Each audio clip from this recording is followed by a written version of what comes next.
пише в... Сега май ще тръгне. Добре. Аз още в началото ви предупредих, ще има проблеми с стрима, очевидно днеска. Дано да станат записите, поне. И сега да си дойдем вече на темата, на днешната тема, Storage девайсите. Въобще Storage, какво е това Storage? И по-конкретно, какво е Data Storage? Нали, защото Storage може и да е склад, примерно, или каквото и да е било друго. Какво е Data Storage? Data Storage по концепция е девайс, който може да съдържа информация или да я процесва информация, т.е. от него да се чете и да се записва, или пък да се трие, или пък и двете неща, нали, най-добре. В началото Storage-ите ясно са било някакви рисунки по пещерните стени. В смисъл искам да ви кажа, че Storage не е хард диск само. Storage може да бъде всичко, което съдържа и процесва информация. Ето и тук от снимките, картинките можем да видим какви видове Storage има. Може да забележите, има една монетка на лявата картинка. Тя всъщност също би трябвало да се води за Storage, защото носи някаква стойност, някаква информация със себе си. След това лентите, CD-тата, флашките. Този iPod мисля, че от първите и той не е с флаш, той е с хард диск. Сега какво е вече хард диск, самия хард диск? Хард диска е storage девайс съответно, естествено, нали, разбрахме какво е data storage девайс. Хард диска обаче ползва магнетизъм, за да съхранява информацията си. Знае ли някой как се съхранява информация с магнетизъм? Добре. Един човек знае, значи ще кажа, как да кажа, дайте някой пример да измисли. Прибирам се, приемаме примера за истина, но не, го приемаме за истина. Прибирам се всяка вечер, хващам четката за коса на жена ми, която е метална, допирам я до косата си, ако тя е наелектризирана, значи иска да правим секс. Ако не е наелектризирана, не иска да правим секс. Тоест, обръщам се към него с някакъв въпрос, той ми отговаря с да или с не. Това е нали, съвсем просто обяснено какво е магнетизма за използване, за сторване на дейта. Хард дисковете сами по себе си съдържат плочи, след малко ще видиме, които са напръскани с магнитен материал, върху който има някаква течност или някаква друга гняз, която нали, все пак го пази да не избяга. И отгоре има магнитна глава, която като намагнетизира едно секторче, значи единица, т.е. да, иска да прави секс. Ако го размагнетизира, значи 0, т.е. не. В началото. Значи, вижте. Това предполагам, че доста хора са ги виждали тази снимка и още няколко, обаче няма как да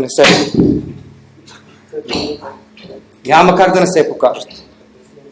Това мисля, че беше някакъв Боинг, имам предвид доста гигантски, може да се сравни с размера на хората до него. Това е хард диск 5 мегабайта, обаче е хард диск. С плочи, с магнитна глава, с всичко.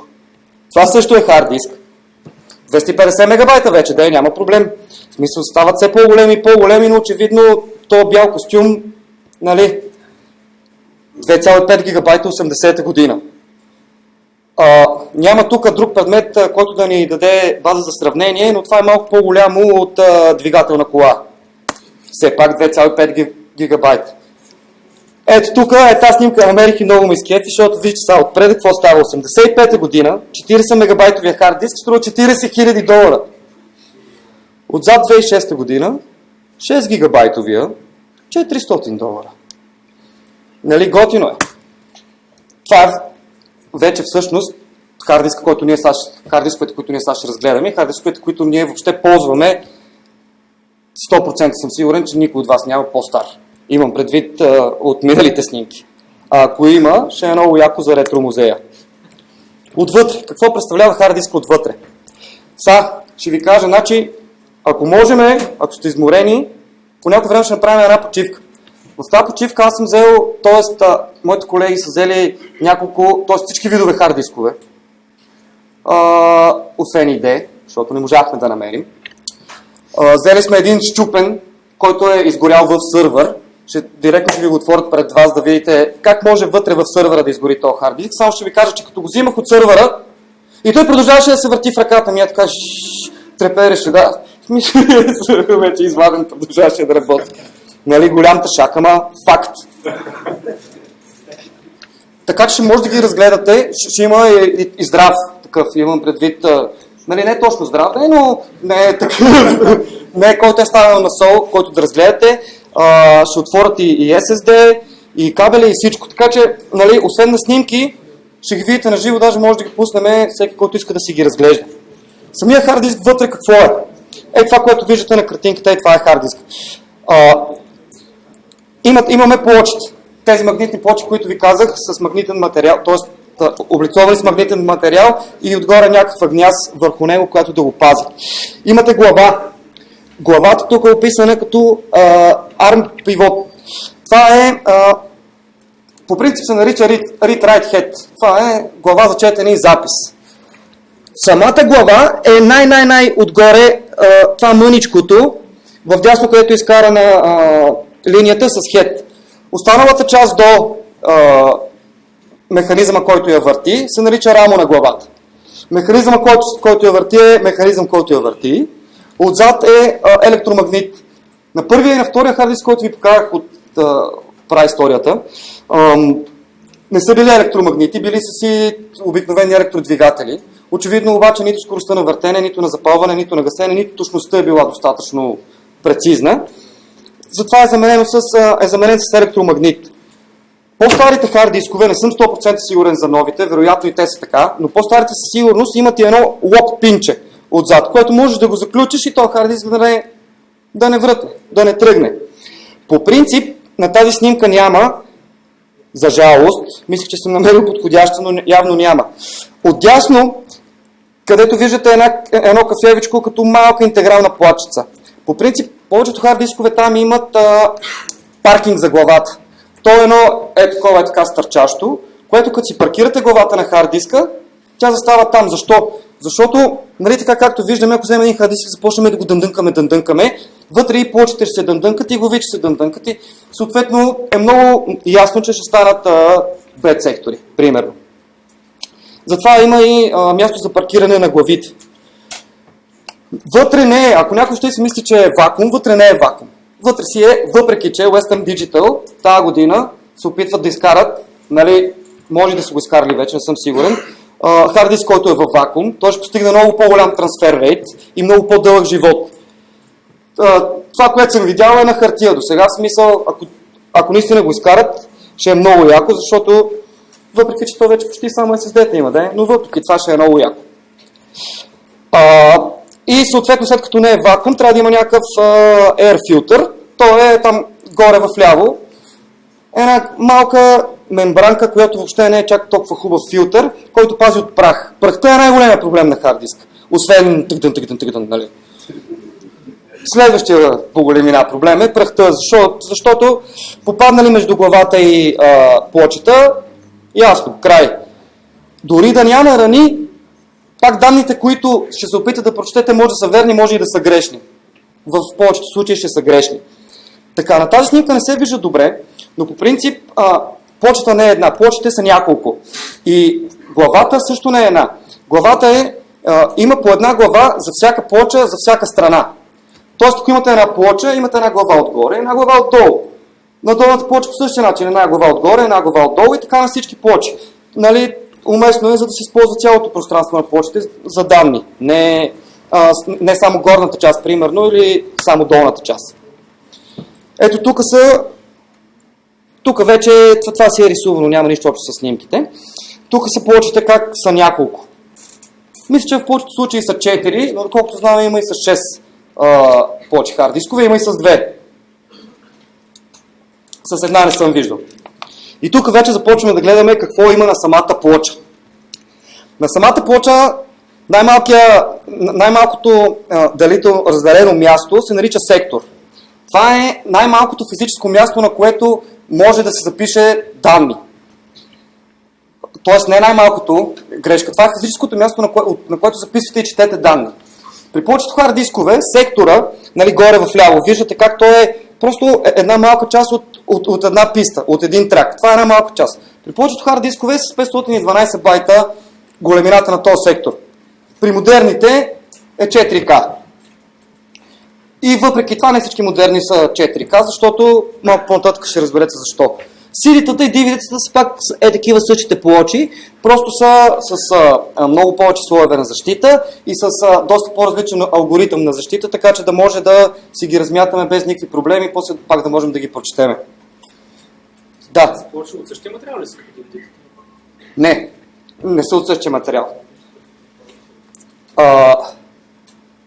Честно казано, даже DVD-тата и CD-тата са от по-готин материал. Нали? Обаче това е за сметка пък на производителността, на трансфер рейта и на още други фактори, които не позволяват подобни на CD плочи да се ползват в хард дисковете.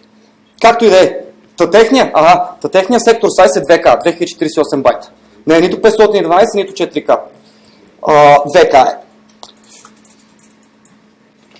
Няколко сектора, не е задължително да са два, както е показано тук, ако въобще се личи, че са два, може да са 3 или 4, формират клъстер от сектори. Цялата пътечка, една пътечка от сектори. Какво е една пътечка от сектори? Една пътечка от сектори е цялото инфо, което може да се прочете от едната страна на плочата без главата да се мърда. Тоест главата като е тук, едно завъртане, това е един трак, една писта. Нали? А цилиндъра фактически е цялото място на хард диска, което може да се прочете от всички глави без да се мърдат. Нали? Траковете, нали, ако погледаме 3D надолу, траковете на всичките плочи формират един цилиндър. Ако някой е чувал цилиндър head сектор форматирането, CH6, ето това е, сега може да разберете откъде идва CH6. В по-старите BIOS, примерно, ни караха сами да си попълваме цилиндър head секторите. Ако някой от вас се спомня. По-новите BIOS си ги намират автоматично, те не работят с цилиндър head сектори, те работят вече с друго нещо, което се качва на по-логически леер, нарича се Logical Block Addressing или LBA. Което е LBA, вече казва на самия BIOS колко е голям, къде са му секторите, какви са му цилиндрите и т.н. Как работи хард диска? Ето тук сега има едно видео. Съм ги приготвил, защото е яко. По принцип, исках да ви го пусна на живо да го видите. Само че един колега ми каза, ако фръкне една плоча и отрежа на някой главата, какво ще направиш? И се отказах. По принцип е невъзможно да фръкне, но само като ме предупредиха и вече ме фана страх. Секунда само да си намеря мишката. Айде да има.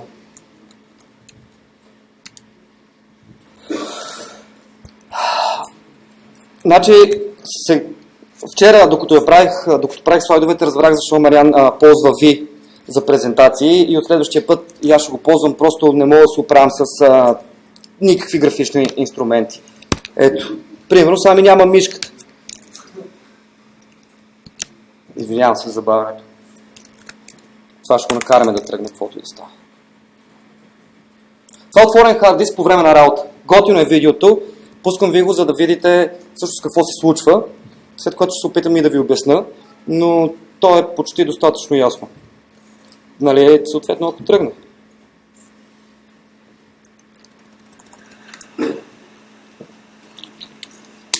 Място за реклама не е моя, не отваряйте това сега. Същата картинка, която гледахте, тук също няма място за паркиране на главата.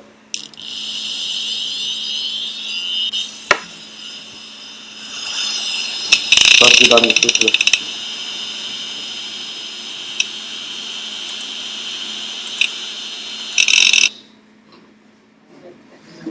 Не е хард диска. Баси тъпото.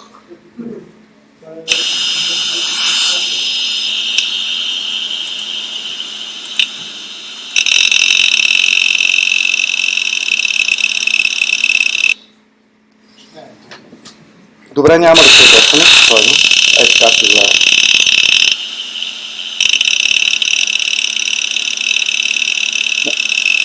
Това беше делитинг фолдър, нали така?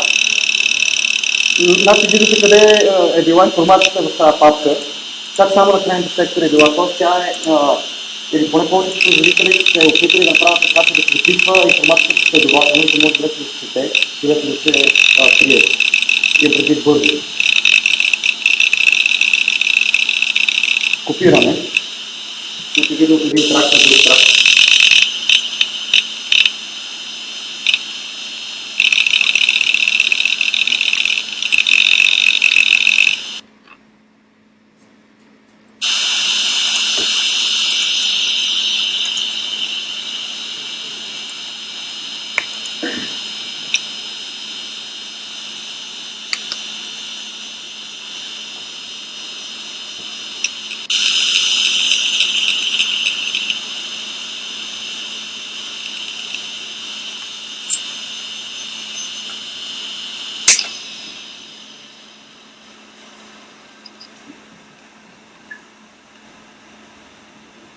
Сега забелязахте накрая, като изключи компютъра, къде се позиционира главата, нали?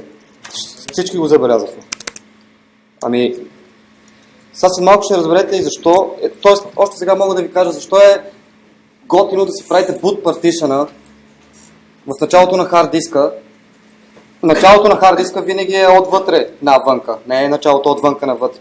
Защото просто като се стартира компютъра и главата си е там и тя много по-бързо и много по-лесно ще прочете малкото информация, която е на вътрешните малки тракове записана. Така.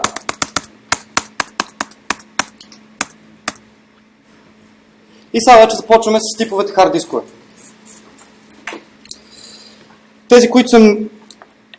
Това не са абсолютно всички видове типове хард дискове, това са най-често използваните, най-масовите и това са тези... То всъщност не са само хард дискове всичките неща, това са storage, data storage девайси или data storage екосистеми направо. Това са тези, които ще обърнем внимание сега, това са тези, които сте виждали, които ще виждате и в сървъри, и в лаптопи, и в насякъде. ID, естествено, ако някой не знае, CD-ROM ви най-вероятно е вързан на ID, въпреки че вече и тях ги вързват на SATA. ID или ATA или паралел ATA, след малко ще ви обясня защо се казва така. SATA е с подобните инструкции на ATA, само че са сериализирани, SCSI и SAS. ATA. ATA идва от AT Attachment и всъщност е интерфейс стандарт. Това не е хард диск, не е вид кабел, не е вид слот или контролер. Това си е интерфейс стандарт. ATA е един от много старите стандарти и той технологично преминава през много... мисля, че даже са точно 6. Аз тук съм записал от ATA 1 до 6, но не съм сигурен дали няма и нагоре технологични стъпки. В началото е била много бавна. Много по-бавно от 16 мегабайта. Написал съм го, за да не стават много грозни цифрите.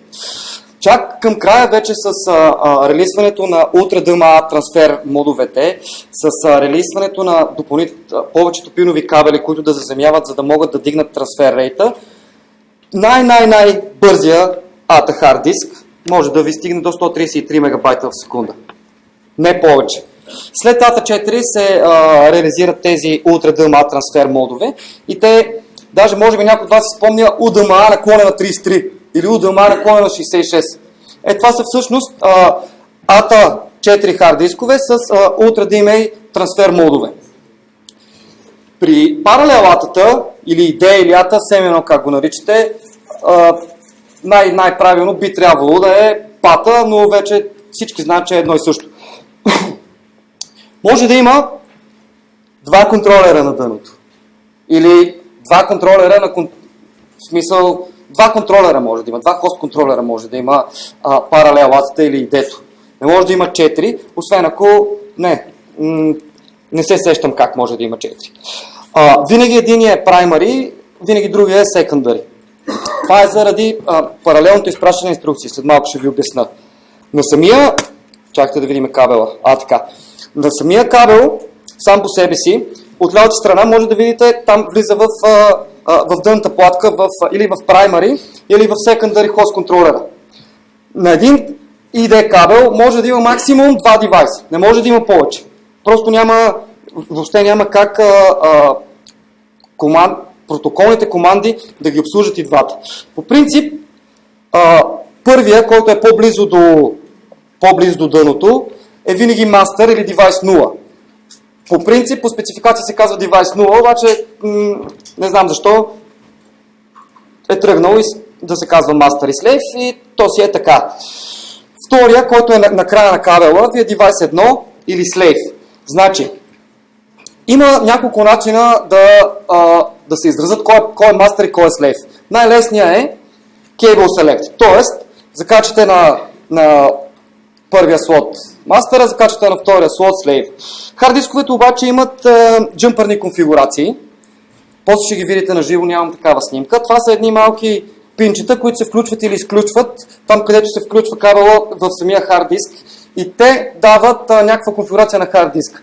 Повечето хард дискове може от джъмперите да си ги нагласите кой да ви е мастер и кой да ви е слейв. Естествено, не се препоръчва да си правите експерименти на слейв слота на кабела, да сложите мастера или обратно. Не, че няма да тръгне, ще тръгне, но перформанса и производителността ще паднат супер много. Това са 40, т.е. това са 80 пинови кабели, но реално ID кабелите са 40 пинови кабели. Какво стават по тия 40 пинови кабели? Това са кабелчета лентови кабели с 40 жички. По 20 жички, понеже е паралелен интерфейс, съответно може две неща едновременно. По 20 жички се изпраща заявката, по другите 20 жички се връща заявката. След UDMA 33 стават 80 пинови и всичките допълнителни 40 пина се ползват за заземяване. Това заземяване изключва разни шумове, които помагат да вдигнат трансфер рейта, който може да мине през самия кабел. Кабелът не може да бъде по-дълго 45 см. Просто няма такъв вариант, както няма как да сложите повече от 2 девайса на кабел, така той не може да бъде по-дълго 45 см. Което очевидно го прави useful само единствено за вътре в компютъра, за вътре в сървъра или в лаптопа. Не съм сигурен дали няма минимална дължина, вероятно има и минимална, но тя е много малка. Това е един контролер, пата или ID контролер. Синьото ви е мастер, червеното ви е слейв или обратното. В повечето случаи си ги пише. Сега точно на този контролер не съм го виждал с очите си, не знам кое му е мастер, кое е слейва, т.е. кое му е праймарито и кое му е секундарито. Извинявайте. Мастер и слейв са харддисковете на кабела, праймари и секундари са контролерите на хоста. Така, тук минаваме вече на SATA или сериалата. Сериалата е ATA, само че сериализирана. Какво означава това сериализирана? Значи, както до сега, на ID-то, кабела сте го вкарали в дъното в един слот и на този кабел имате два вързани хард диска, към които може да изпращате заявки. Примерно, аз ако искам да чета от единия хард диск, изпращам заявка по кабела. Работа на хард диска е вече да разбере за кой от двата хард диска аз съм изпратил заявката и да започне да ми я връща по другите 20 пина. През това време, очевидно не може да си говоря с другия хард диск, нали така? Да, може да изпращам заявка към единия, през това време другия да ми връща, но ако тръгнете да копирате примерно от единия към другия, представете си колко бавно ще стане това нещо. При сериалатата не е така. Сериалатата е... Добре, айде. После ще ви покажа снимката. Сериалатата е първо много по-малък кабел. Доста са го редюснали. Има само две жички, два пина, които са за трансфер, два пина, които са за трансфер е изпращане на данни, два пина, които са за ресив, всичко друго е земя. При SATA-та на един хост слот може да вържете само един хард диск. Тоест на един кабел може да вържете само един хард диск. Не може да вържете 2, 3, 5 или повече. Както може при скъзито, примерно. Нали? Както може при идеето да са два. При SATA-та не може. SATA-та серийно се изпраща точно на определения слот, точно определения хард диск, какво иска от него и той му го връща, нали, съответно. Тъй. Native Hot Swapping. Значи Native Hot Swapping, сега ще ви кажа какво е. Той идва след акцито. Акцито е на Intel една разработка, която позволява на SATA хост контролерите да бъдат, на SATA хост контролерите позволяват да поддържат SATA протоколни команди, които да позволяват Hot Swapping. Hot Swapping или Hot Plug на хард дискове е да можеш, докато си работи компютър и докато си работи хард диска, да го извадиш без нищо да му стане или да го сложиш. Примерно при сървърите, никога когато се сменя хард диск, не се гаси сървъра. В смисъл, нали, освен ако не е загаснал заради нуждата от смяната на хард диска. Но по принцип, това е Hot Plug, това е Hot Swap. Това го позволява SATA протокола. И го позволява само тогава, когато от BIOS-а сте си дали контролера ви да работи като акции, а не като идея. Това е много важно, ако искате, ако планувате въобще някога да махнете или да сложите хард диск. Защото много хора бъркат и по двата начина тръгва компютъра и на много хора не има точно ясно, защото то като тръгне начин работи, ама като извада хард диска Що? Защото просто не си сложил в биоса акцито. Освен това, акцито дава и още едно много готино нещо в SATA протокола, което се нарича Native Command Queuing. Тоест, да кажем, че контролера изпраща много реквести на хард диска и му пълни някаква опашка от реквести. Native Command Queuing е самия хард диск, фирмуер, софтуер в самия хард диск решава кои команди да изпълни първо, кои команди да изпълни после. Това малко по-натам се превръща в TCQ. Не си спомням точно за какво седеше акронима. Идеята е, че вие от вашия софтуер може да кажете на този Command Queuing, кои команди искате по-бързо да ви изпълни хард диска и кои команди искате да чакат. Идеята на цялото това нещо е много голяма скорост. Защото вие обикновено, като се обърнете към хард диска, не се обръщате с само прочети ми това секторче и ми го дай. Вие се обръщате с изтри ми тази папка или копирай тия 200 филма, нали, което прави, ако нямаше хард диска как да разбере кое е по-добре, така че по-бързо да мине целият процес, щеше изцяло перформансът да е много по-малък. И както ви казах, ако акцито ви не е enablenото от биоса, работите като IDE. Нито ще имате перформанс, който ви дава Native Command Queuing, нито ще може да правите вадене и слагане без изключване на компютъра. Може да пробвате, но няма да може да го направите. И естествено, SATA започва да преминава през много ревизии. Още откакто е измислена, мисля, че година по-късно, тя се започва да се превръща в почти Worldwide стандарт за хард дискове. Защо? Заради бързия трансфер рейт, заради много по-малките кабели, които първо струват много по-малко пари, второ струват много по-малко пари, защото позволяват на сървърите да се охлаждат много по-лесно. Нали, казвам сървърите, но се считаме за всички компютри. Когато сложите, примерно, 4 хард диска с ID кабели, става е така, от ID кабели. Когато сложите 4 хард диска с SATA кабели, няма никакъв проблем. Първият SATA Revision е SATA 1. Позволява 1,5 гигабита в секунда на link rate. Link rate е това на колко му е линкнал с хост контролера и с хард диска. Не съпортва NCQ. И в реалния му трансфер рейта, заради едно нещо, което се нарича 8B, 10B. Някой знае ли какво е това? Жалко, защото и аз не мога да го обясня точно. 8B, 10B е, даже не знам как се произнася на английски с точност, е един мапинг, който на всеки 8 байта, когато вече ги превръщате в електрически сигнали, добавят още 2 байта, които служат за единия за чек, другия не си спомням точно за какво служи. Тоест, реално на всеки 8 бита, извинявам се. Тоест, реално на всеки 8 бита, вие реално ползвате 10 бита. Това намалява истинския трансфер рейт на линка на SATA-та на 1,2 гигабит. Нали, ако си го изчислите в битове, ще видите, че точно заради тия 2 бита можем да правим 1,2 G, не може да правим 1,5 G, както е по спецификация. Ревизия 2 на SATA-та вече позволява 3 гигабита, т.е. двойно на SATA 1. Съкратено се казва SATA 1 за първа ревизия, SATA 2 за втора, SATA 3 за трета. Много голяма разлика има между тях. И тя е от към перформанс гледна точка. Не е от към хардуер, не е от към нещо друго, тя е от към перформанс гледна точка. Всяка ревизия е backward compatible с задната, т.е. с по-долната. Т.е. ако имате дъно, което ви поддържа само SATA 1, може да включите SATA 2 хард диск или SATA 3 хард диск. Ако имате хард диск, който е SATA, просто ще работи на честотата от 1,5 G, а реално 1,2.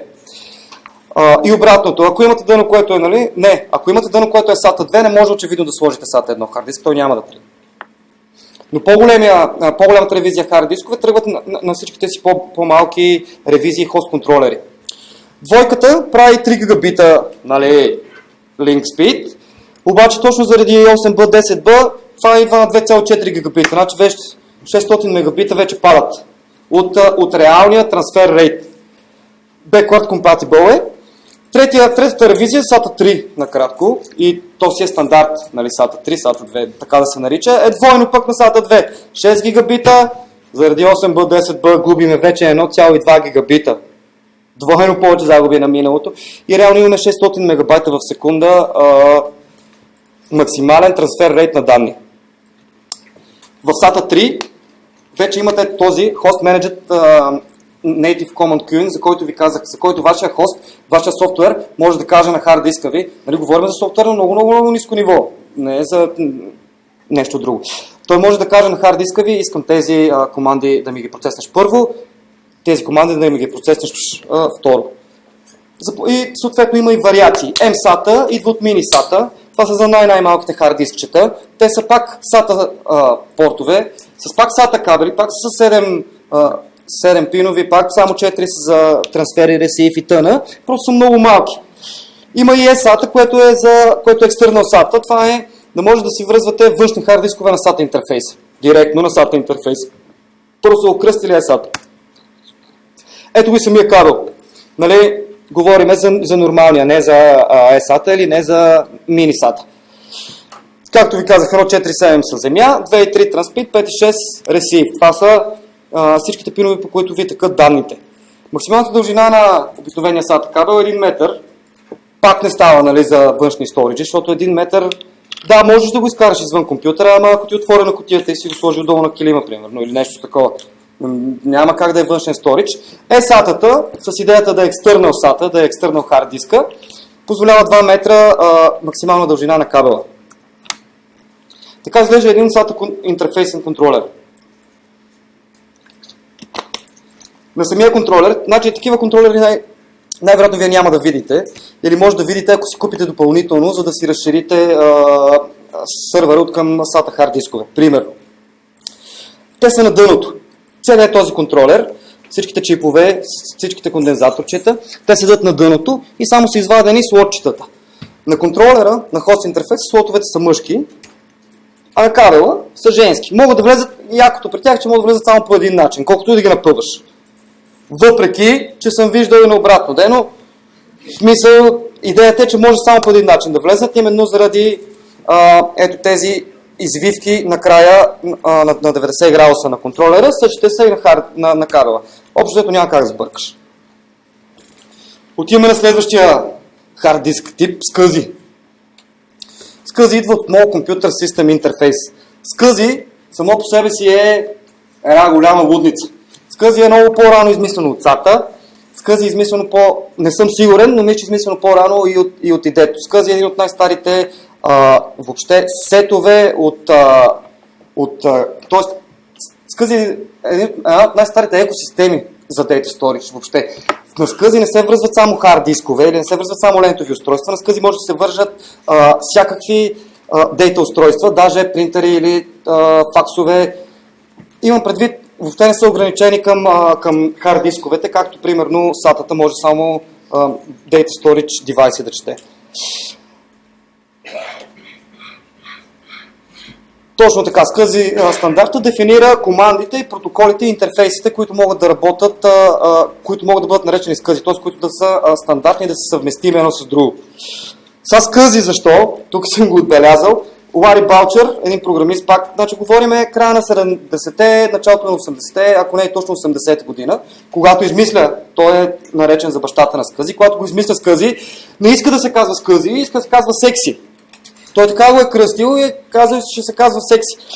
Обаче някакъв негов колега, който на първата конференция за първ път света го интродюсва на хората, не знае, че колегата му иска да се казва секси и без да иска си го казва SCSI. Нали, сред хората. Той даже не знае въобще как трябва да се произнася.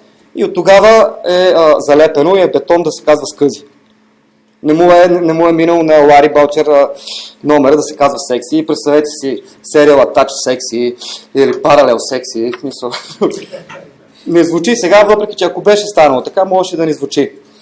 Два вида имаме нали, основни на интерфейсто, т.е. на протоколите в SCSI. Единият е Parallel SCSI, който е най-много използван. Той е най-стар. Това е и това SCSI, което ние познаваме. Това е това SCSI, което ще видите там отзад, на това, после на хард дисковете. кабели, за съжаление, не можахме да намерим. Интерфейсът е паралелен, което какво означава? Значи, идето беше паралелен интерфейс, SATA беше сериен интерфейс, паралел с къзито е паралелен интерфейс, т.е. на един кабел можем да вържем повече от един хард диск. Нямаме ограничението на един слот, един хард диск само. И изпращаме съответно по кабел паралелни заявки. И който хард диск си знае, че са за него заявките, той ни отговаря. Другия вид е Serial SCSI или SAS. Той се води най-добрия и наистина, това имам предвид от към перформанс гледна точка. И наистина е така, след малко ще ви обясня защо. Така, SCSI-то, то е екосистема, то е команди, протоколи, то е интерфейс.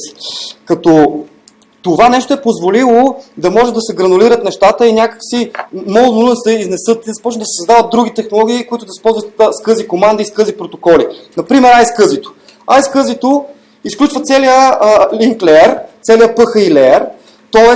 вече нямате нужда от контролер на дъното, нямате нужда от хард диск, а за транспорт и за линк използва Ethernet и IP.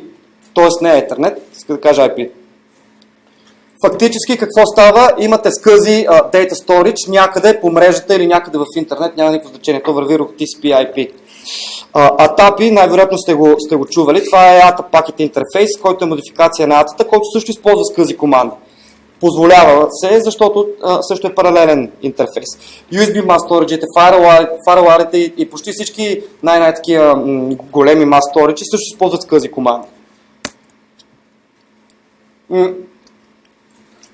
Малко дефиниции за SCSI-то. Ако можехме на паралелатата да връчиме само два хард диска, на SCSI-то можем да връчиме 8-16. Какво значи 8-16? Има стандарти, при които максимум е 8, има стандарти, при които максимум е 16. Не е казано, че трябва да са точно 8 или точно 16, това са максимални стойности. От началото SCSI 1 започва с трансфер рейт от 8 МБ в секунда и от максимален брой от 8 девайса, т.е. от 5 МБ в секунда и 8 девайса и максимална дължина 6 метра на кабела. SCSI 2 минава вече двойно на 10 МБ, може да сложите, т.е. има модификации, в които са до 8, има модификации, с които са до 16 хард диска. Обаче това е на цената на кабела взето и фактически два пъти по-голямата скорост е смалила два пъти повече кабела и максималната му дължина вече е само 3 метра. SCSI 3, двойно на SCSI 2 от към трансфер рейт, същия брой девайси като възможности и същата дължина на кабела като максимална дължина.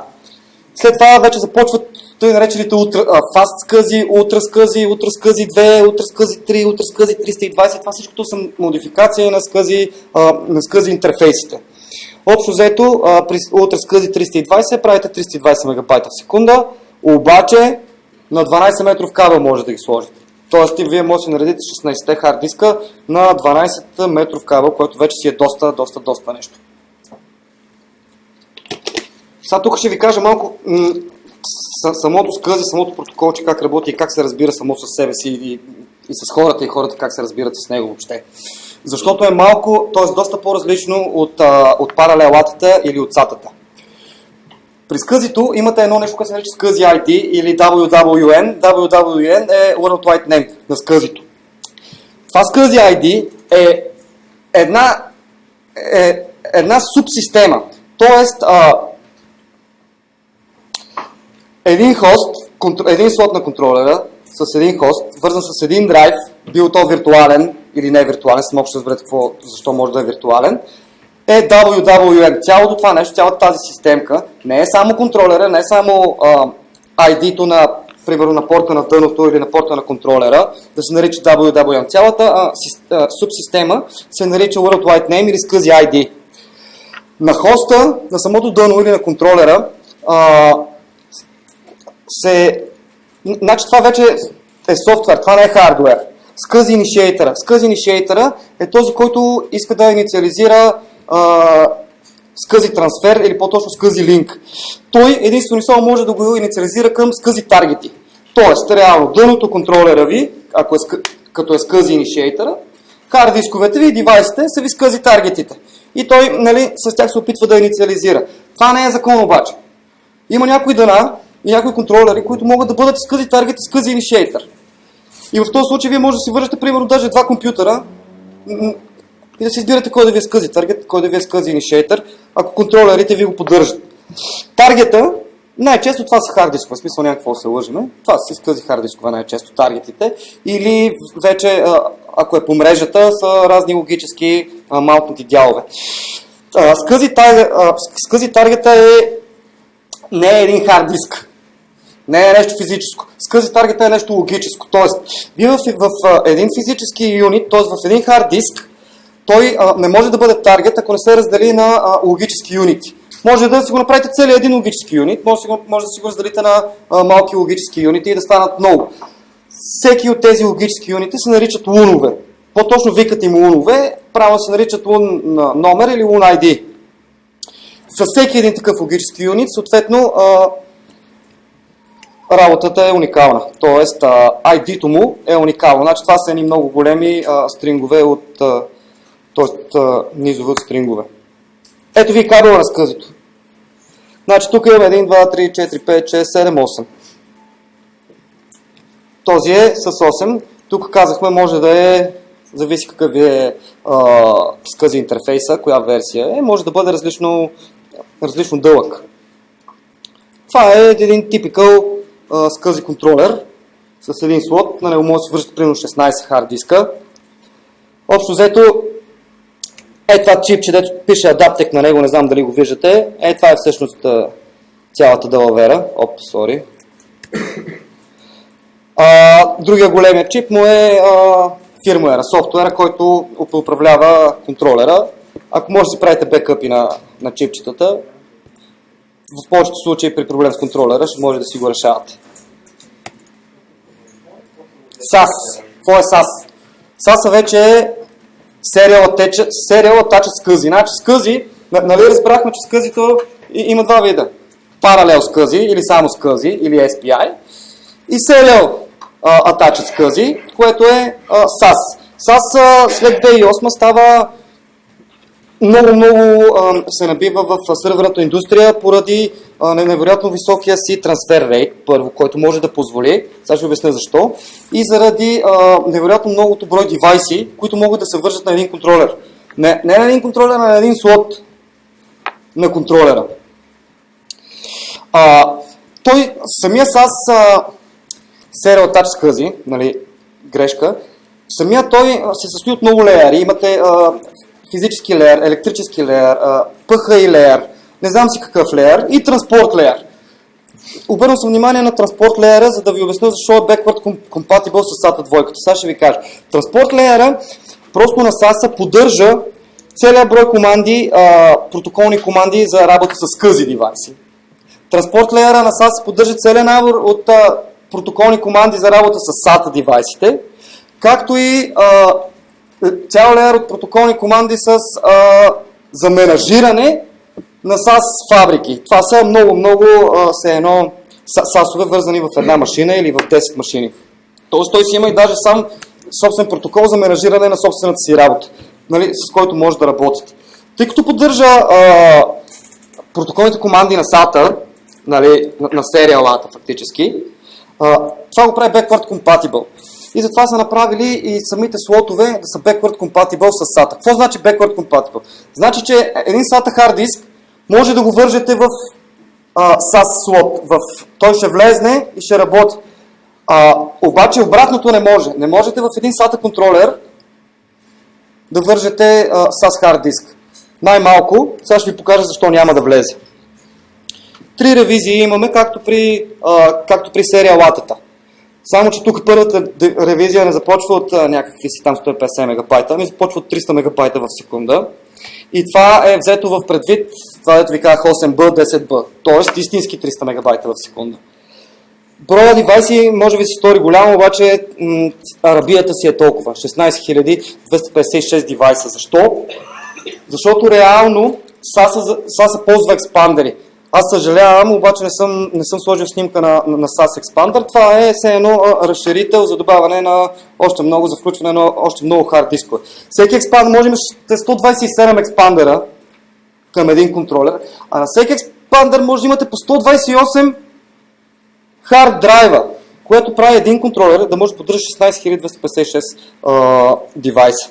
Нали, което е абсолютно несравнимо много и с къзи, и с SATA, и с SATA, и с каквото иде. 6 метра е кабела при всичките стандарти. Общо взето SAS 2.1 600 мегабайта двойно на първото, SAS 3.0 1,2 гигабайта. Доколкото съм чел, тия е 1,2 гигабайта. Значи това са гигабайти, мегабайти в секунди трансфер. Това не са гигабити. Мисля, наистина е доста бързичко. Доколкото съм чел, тия 1,2 гигабайта не са постигани в реалност, постигани са малко по-малко от тях. Но реално протокол Specification го позволява, т.е. казва, че може да си достигнат. И то е взето в предвид, пак казвам, 8B10B енкодинга. Ето тук има още едно линкче. Това са за SAS кабелите, понеже са доста видове. Сега ще си търсим мишката ли пак?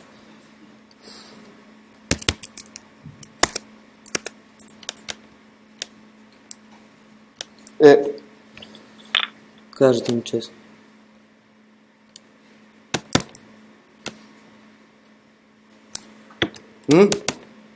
Не се знае. Да видим тук, няма ли ги някъде?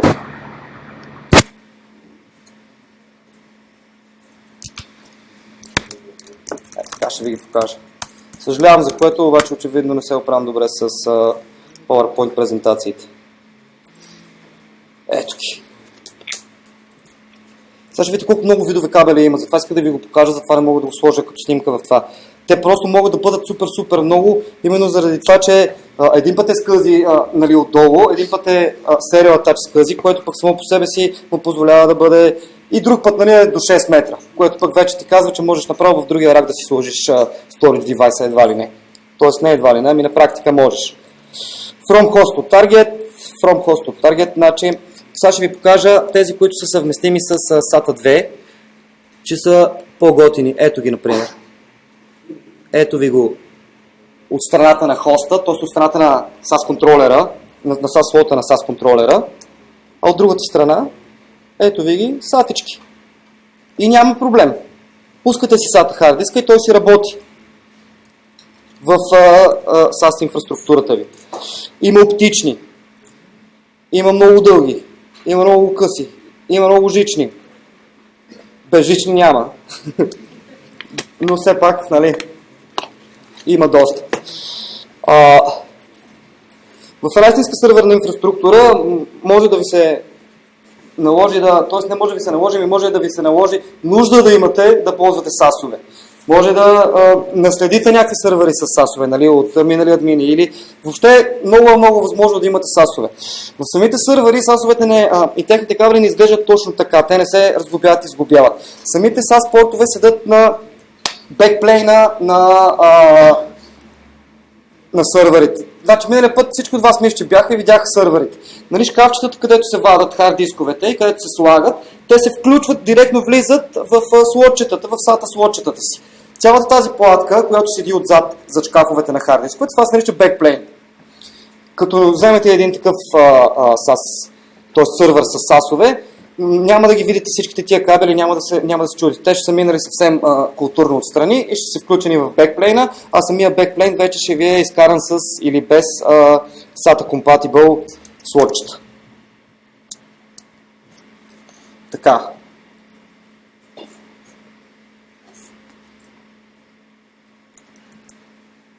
Сега. Тук гледам, че следващата такова е, че следващата тема е вече партишенинга. Тоест, общо взето, поприключихме с сухата теория за готиния хардуер и не толкова готиния, защото, нали, гаден разгледахме. Да, точно така. Аз ви предлагам, как сме с 8.20 екстра. Предлагам ви да направим една почивка, за да разгледате хард дисковете, докато ще знаете за какво става на въпрос, който има желание, разбира се. Не повече 5-10 минути максимум. И след това ще продължим вече с логически дялове, партишани, райдове, logical volume менеджери, общо взето имаме още доста, така че максимум 10 минути.